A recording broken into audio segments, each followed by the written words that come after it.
Bonjour à tous et bienvenue dans News Gamer numéro 90, une News Gamer spéciale E3. Si jamais vous avez raté le salon de Los Angeles, le principal se retrouvera dans cette News Gamer. Et oui, l'E3 maintenant c'est terminé. C'est vrai qu'il y a eu pas mal de choses dans cette E3 et notamment pour la Next Gen, c'était vraiment le maître mot de cet événement qui se passait aux États-Unis. Et autant dire, presque tout se retrouve dans cette News Gamer, en tout cas le plus important. Oui, le plus important parce qu'il y a eu vraiment énormément de choses. Mais si jamais vous n'avez pas du tout suivi ce qui s'est passé, vous retrouverez le principal, on garde ça dans le sommaire. Dans cette News Gamer, nous reviendrons très largement sur les bons points de cette E3, mais nous parlerons aussi de cinéma avec The Hobbit 2. Dans nos partenaires cette semaine, nous parlerons aussi des mauvais points de cette E3, nous parlerons aussi de Call of Duty et de The Last Guardian. On passera au crible les deux conférences constructeurs importantes de Microsoft et de Sony. Et on passera aussi au crible la semi-conférence de Nintendo préenregistrée. On se quittera avec un film très spectaculaire. A tous les E3, on attend les conférences constructeurs, mais il y a eu aussi les conférences éditeurs avec Electronic Arts et Ubisoft qui nous ont dévoilé leurs nouveautés. Et oui, Electronic Arts et Ubisoft sont les seuls à faire des grosses conférences vraiment retransmises en direct en même temps que Microsoft et Sony. Eh bien, les conférences, c'était un petit peu mitigé, c'était un petit peu chiant à regarder parfois, très intéressant à d'autres moments. On a eu par exemple l'annonce de The Division par Ubisoft ou encore l'annonce de Star Wars Battlefront par Electronic Arts. Ce sont des jeux qu'on attend avec impatience. Et par contre, à côté, on a eu des jeux tels que Watch Dogs ou des choses comme ça où c'était bien, mais on s'attendait à autre chose, à avoir un peu plus de gameplay, à avoir un peu plus de choses. C'est un petit peu dommage, il a passé un long moment sur Init, enfin bon, un petit peu mitigé. À côté, on a eu aussi des petites conférences comme Square Enix qui a présenté un petit peu plus Final Fantasy XV, Kingdom Hearts 3, enfin des choses comme ça. Enfin vraiment une E3 assez complète, quoi. Pour le moment, on passe au crible que les bons points, et on verra les mauvais points tout à l'heure, mais les bons points c'est tout de suite. C'est EA qui a ouvert le bal des conférences éditeurs, et on peut dire que le géant américain a frappé fort. Si tout n'est pas à retenir, l'éditeur a réussi son passage grâce à ses jeux à la première personne, avec les très bonnes vidéos pour Titanfall, Star Wars Battlefront, ou encore Mirror's Edge 2. Mais EA aura surtout scotché tout le monde avec son passage multijoueur sur Battlefield 4, où l'on a vu un gratte-ciel s'effondrer comme un château de cartes, de très grand spectacle.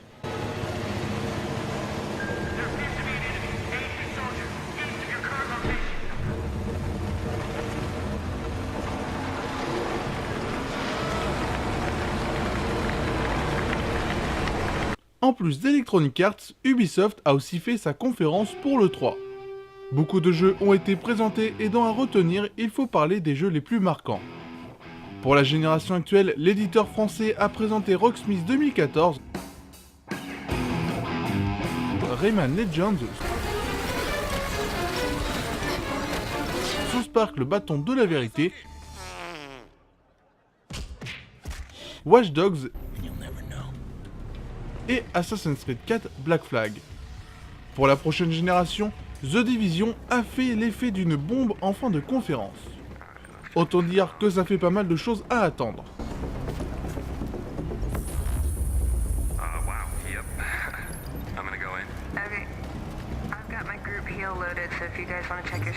Nul besoin d'être présent à Los Angeles pour parler de son jeu.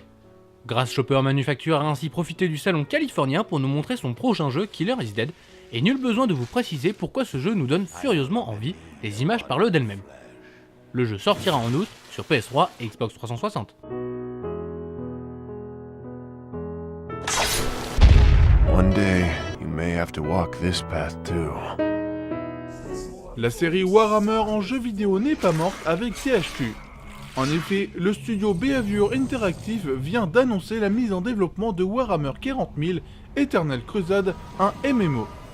Il devrait sortir fin 2015 et proposera 4 factions, les Space Marines, les Chaos Space Marines, les Orcs et les Eldar. Primary threat spotted. Moving into position. Le salon du jeu vidéo a aussi été l'occasion pour Ubisoft de nous parler de sa branche cinéma et de nous annoncer très officiellement l'arrivée du film Ghost Recon. On sait aussi que c'est Michael Bay, réalisateur de la série Transformers, qui sera derrière la caméra. Il n'y a plus qu'à attendre quelques images pour se faire une image plus précise du film. Holding. Chuck, what you got? Positive on Shevchenko. Après un excellent premier opus, The Hobbit reviendra au cinéma en fin d'année. Cette semaine, une bande-annonce a été dévoilée et ça donne envie. Si vous aimez l'univers du Seigneur des Anneaux, foncez.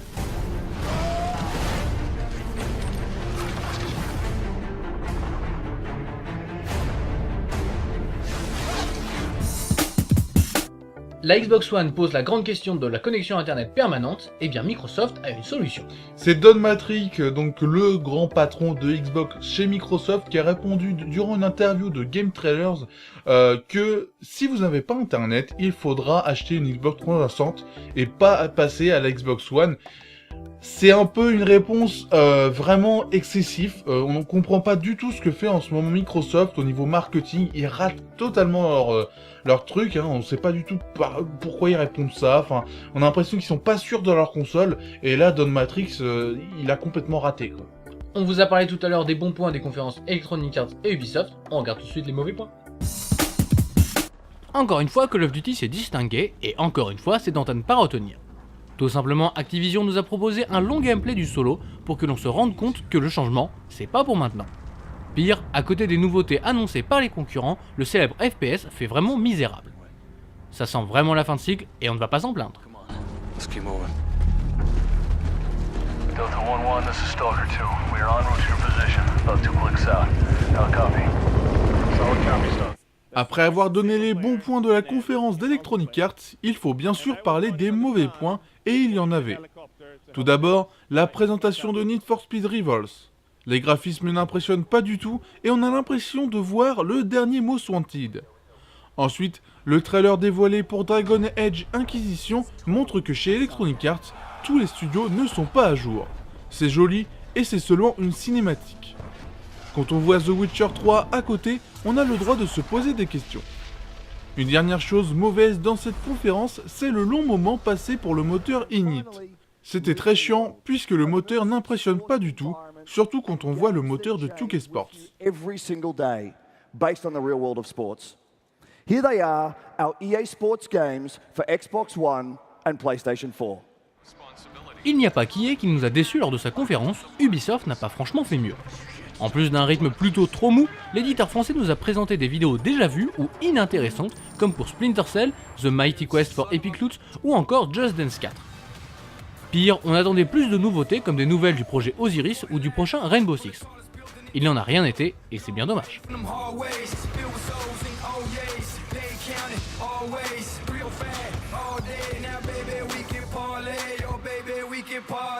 Il fallait bien une petite joke pour cette E3 et elle est venue de Namco Bandai avec son jeu Earth Defense 2025. Ce jeu où vous devrez combattre contre des insectes géants est repoussé pour février 2014. Il suffit de voir les images pour rigoler. How's the view from over there? Tired already? We're just getting started. Mauvaise nouvelle pour ceux qui attendaient The Last Guardian. Le jeu très attendu du créateur d'Ico ou de Shadow of the Colossus devait être montré à l'E3, on a finalement appris que son développement était suspendu, une très mauvaise nouvelle.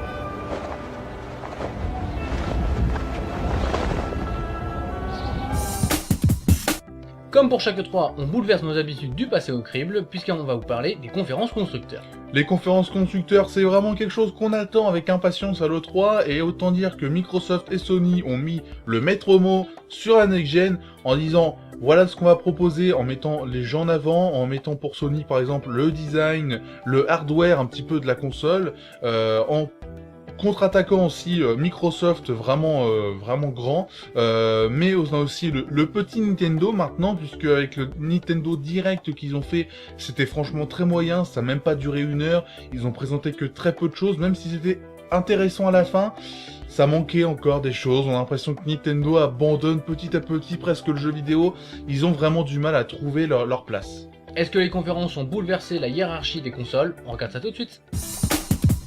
Cette année, c'est Microsoft qui a ouvert le bal des conférences pour nous en apprendre un peu plus sur sa Xbox One. Contrairement à l'année dernière, la conférence de Microsoft fut maîtrisée du début jusqu'à la fin. C'était rythmé en annonçant un maximum de jeux. En débutant par Metal Gear Solid 5 With those binoculars as you plan your next move. et en annonçant par exemple Rise, Quantum Break Halo 5 et Titanfall, Microsoft avait l'optique de surprendre. Microsoft avait promis une conférence pour les gamers et la promesse a été tenue.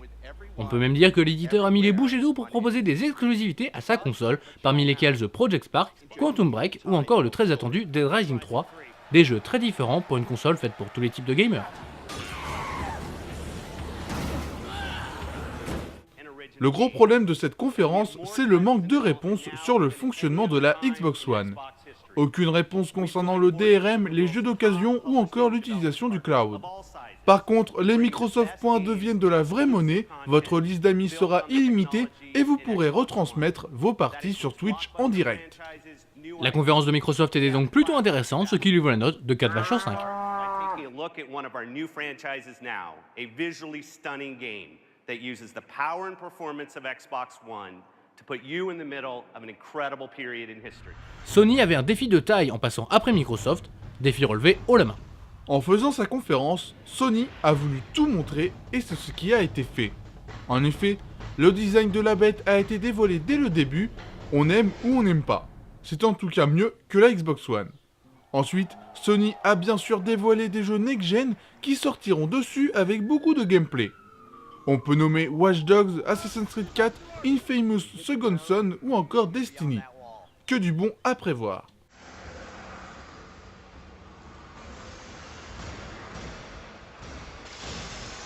Là où Sony a fait fort, c'est dans son quart d'heure d'attaque directe à la concurrence.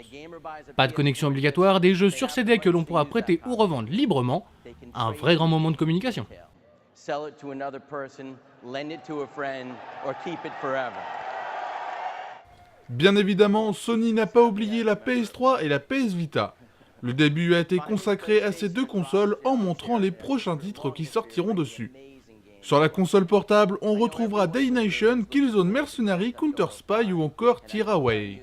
Pour la console de salon, il y aura bien sûr The Last of Us, mais aussi Gran Turismo 6, Beyond Two Souls ou encore Batman Arkham Origins. Avec une conférence plus convaincante que celle de Microsoft, Sony mérite un 5/5.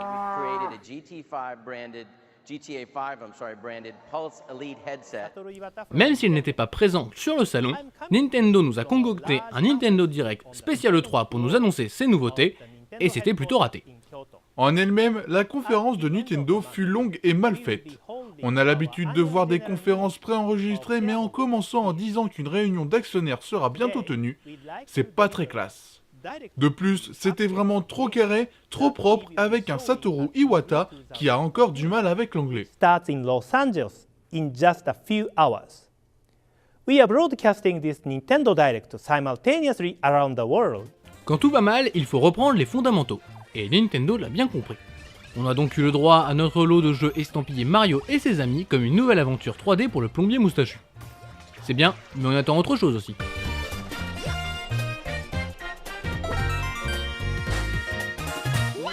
Même si la conférence était moyenne dans l'ensemble, Nintendo s'est rattrapé à la fin grâce aux prochains jeux sur Wii U.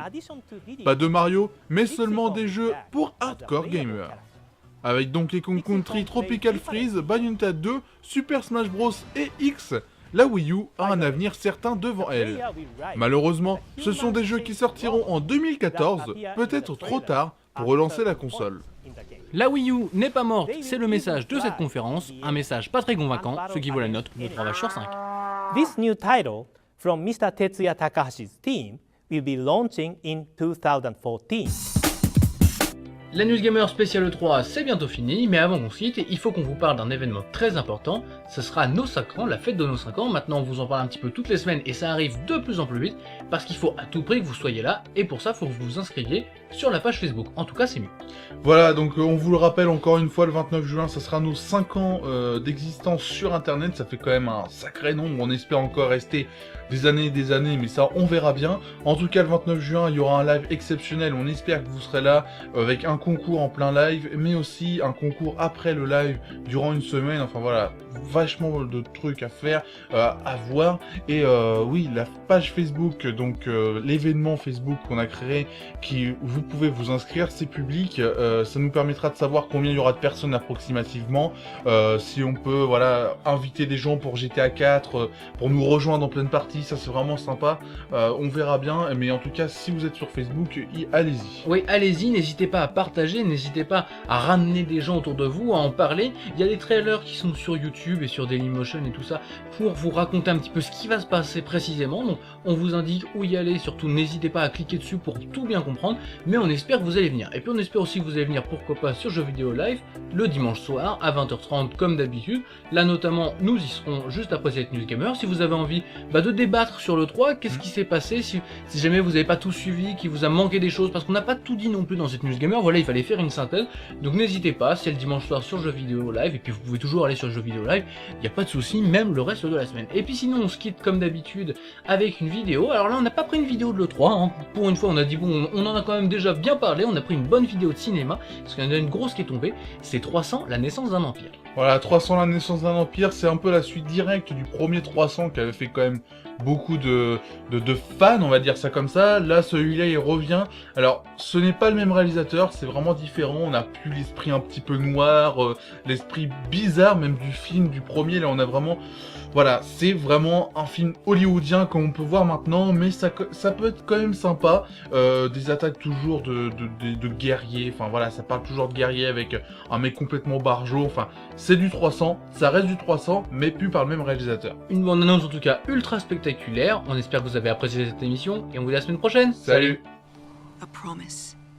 The lightest of breezes dances above the death cries of 300 men.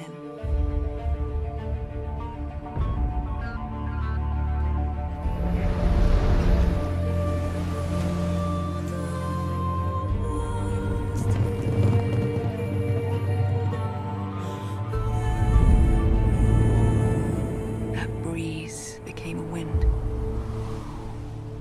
A wind, my brothers, of sacrifice. A wind of freedom.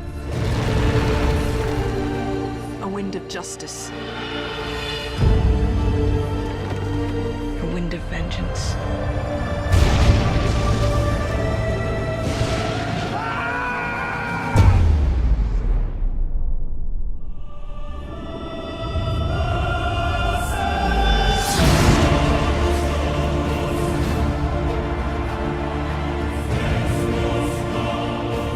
Nothing will stop the march of my empire. I will attack the Greeks with my entire navy.